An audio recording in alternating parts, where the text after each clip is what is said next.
If you wake up, you need to look. Here she is, the Earth. Always here. She's not going anywhere. Before, I used to travel far and wide, recklessly, without fear, and without awe. Now, just utter terror.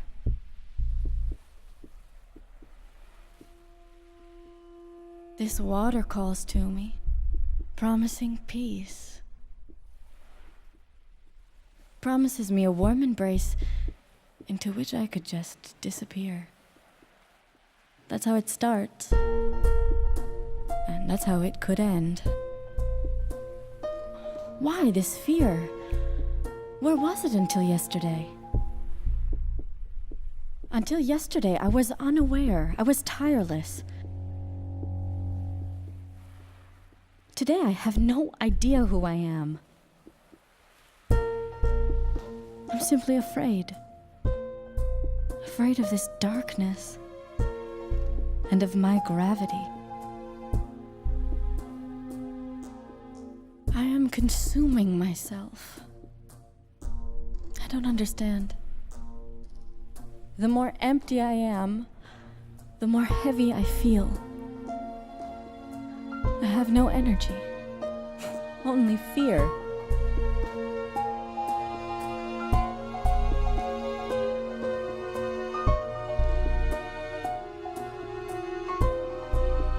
It would be easy to go under.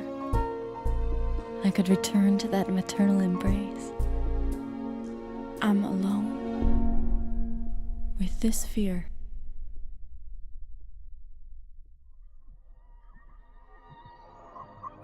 When adversity comes, we should see it not as something bad. We should see it as something positive.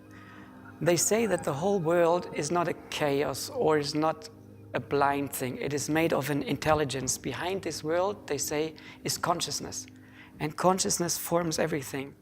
What that means for us personally is that everything that happens to you is intelligent. It's not by chance, and it's not something bad. We should say, oh God, I don't want it. But we should say, that comes for me for a specific reason.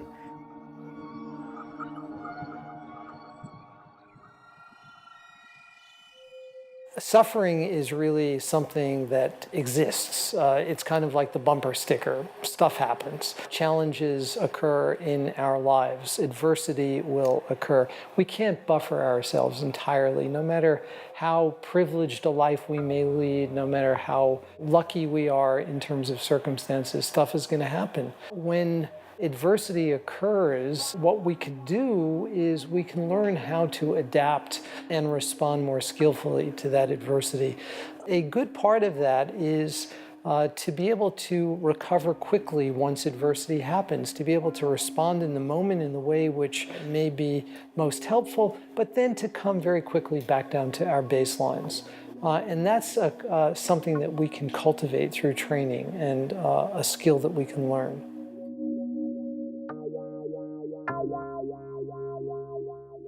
This whole world is like a school.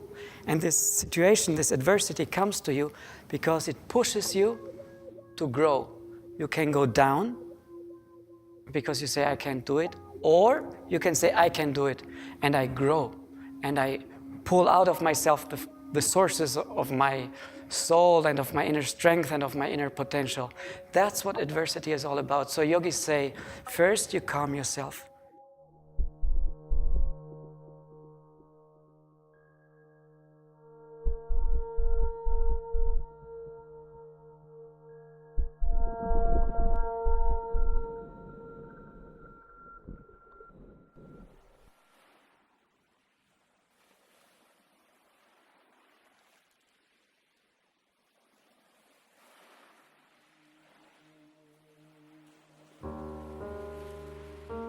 The water welcomed me and sustained me. I found that nurturing embrace, but today I can feel there's more. I need to feel my new nakedness and my solitude. I must look my fear in the face.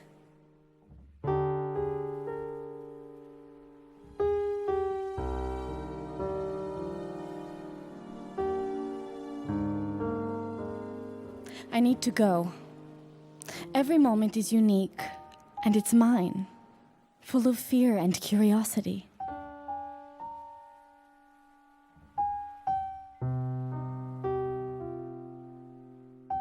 I want to dress this world with my new thoughts and allow my eyes to see her true colors.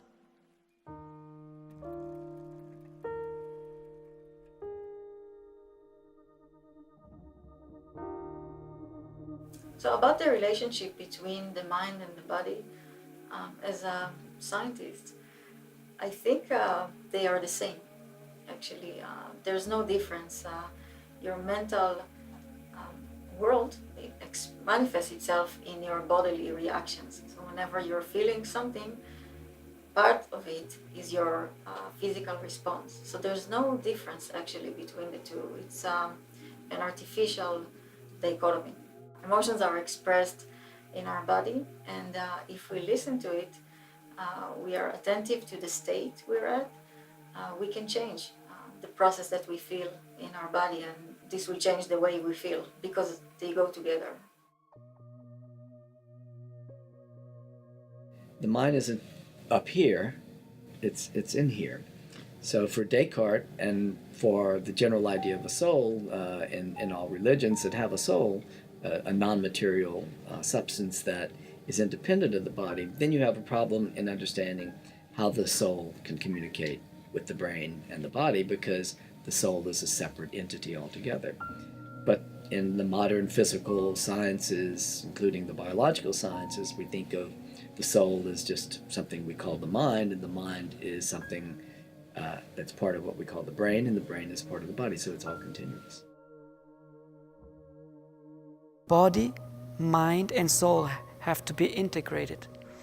Many people think, okay, I want to be happy, so I work physically and I do a lot of sports and gymnastics, and then I feel better. Okay, but if you don't work on the mind, it will not work for long if your thoughts don't change to the positive. And so others work a lot on the psychological levels and so on, but do nothing for the body. And again, it will not work because body and mind influence themselves totally, all the time. And there's a third part that also influence. Body, mind, and soul, they are not separate. They are like this, one influencing the other. And yoga means bringing in natural harmony, these three parts.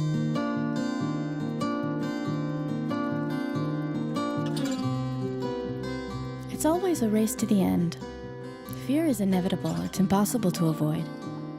So how can I have this awareness and acknowledge the joy of a life that flows on? I'd like to abandon myself to this curiosity, to what surrounds me and to these colors. I feel my life. I feel its power in a manner that I've never felt before. But I cannot yet trust it.